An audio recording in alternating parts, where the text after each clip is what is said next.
अगर तुम बिना गुरु के मूल बंध लगा रहे हो, सिद्ध योग में नहीं हो, कुंडलिनी योग में नहीं हो, अपने आप तुमको मूल बंध नहीं लग रहा है बल्कि तुम लगा रहे हो, तो तुमको किन चीजों का ध्यान रखना है। सबसे पहले तुम झूठ नहीं बोल सकते, तुम चोरी नहीं कर सकते, तुम जरूरत से ज्यादा माल इकट्ठा नहीं कर सकते, घर प्रॉपर्टीज नहीं बना सकते, ठीक है। उसके बाद तुम हिंसा नहीं कर सकते किसी प्रकार की, और तुम्हें ब्रह्मचर्य का पालन करना पड़ेगा। अगर तुम मूल बंध का अभ्यास कर रहे हो और तुम्हारा टीचर बोल रहा है प्राण अंदर लो, अब रोक दो, अब छोड़ दो, अब मूलधार खोल दो, तो इससे तुम्हें कोई लाभ नहीं होगा। चलो मान भी लिया कि तुम्हें थोड़ा शारीरिक लाभ हो गया, 1-2 दिन तुमने आज बंद कर दिया मूल बंध लगाना, फिर से बीमारी वापस आ जाएगी। लेकिन अगर कोई हठ योगी है, और जैसे तुमने कहा ना हिमालय पर बैठा वो योग कर रहा है, तो हिमालय में जो बैठ के मूल बंध लगा रहा है, हठ से लगा रहा है, तो वो क्या करता है, ब्रह्मचर्य का पालन करता है। झूठ नहीं बोलना, बोलेगा किसके साथ, हिमालय पे कोई है तो है नहीं। फिर हिंसा नहीं कर रहा, हिंसा किस पे करेगा, अकेला तो बैठा है जाके वहां पर गुफाओं में, हिंसा करने का तो कुछ है ही नहीं। फिर अस्तय, चोरी नहीं करना, अब बेचारा क्या ही चोरी करेगा हिमालय में बैठकर। हाँ, फिर अपरिग्रह है कि जरूरत से ज्यादा इकट्ठा नहीं करना, उसके पास खाना खाने का नहीं है कुछ भी, उसके पास उसने खाना नहीं खाया 2 दिन से, जरूरत से ज्यादा क्या, उसके जरूरत का भी सामान नहीं है उसके पास, तो वो हिमालय में जाके बैठा है क्योंकि वो इन 5 को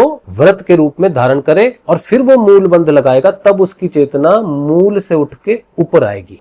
अब ये जो 5 चीजें हैं, इनको योग में बोला जाता है, एक साथ अगर इनको जोड़ दिया जाए तो बोला जाता है यम। अब जो व्यक्ति 5 साल 10 साल हिमालय में बैठा है ऊपर, और वो पिछले 5 साल से 10 साल से 12 साल से 20 साल से मूल बंध लगा रहा है और इन 5 का अनुशासन कर रहा है, तो कुछ सालों बाद वो नेचुरली उसमें डेवलप हो जाएंगे। अब वो उसको बोलेंगे उसने जो व्रत लिया था, झूठ नहीं बोलने का, ब्रह्मचर्य का, चोरी नहीं करने का, जरूरत से ज्यादा सामान इकट्ठा नहीं करना है, किसी पे हिंसा नहीं करना, अब उसका वो व्रत महाव्रत हो गया है, सिद्ध हो गया है इतने वर्षों में। 20 वर्ष भी लग सकते हैं, डिपेंड करता है किसको कितना वर्ष लगता है। अब उसकी चेतना मूल धारा से उठेगी, स्वादिष्ठान की तरफ जाएगी।